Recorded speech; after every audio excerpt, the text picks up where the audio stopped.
Mitosis versus meiosis. Main differences with examples.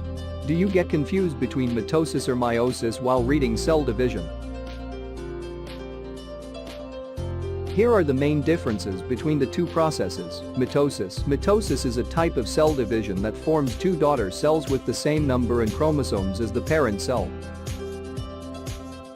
The mode of reproduction in meiosis is asexual. Occurs in all the type of cells. The functions of mitosis include general growth, repair, and cell reproduction. Cytokinesis for mitosis occurs in telophase. Meiosis. Meiosis is a cell division type that forms four daughter cells, each with half no of chromosomes as the parent cell. The mode of reproduction in mitosis is sexual. Occurs in reproductive cells only. The functions of meiosis include general diversity through sexual reproduction. Cytokinesis for meiosis occurs in telophase 1 and telophase 2. Thanks for watching the video.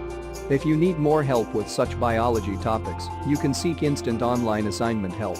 Chat with us at for more www.homeworkminutes.com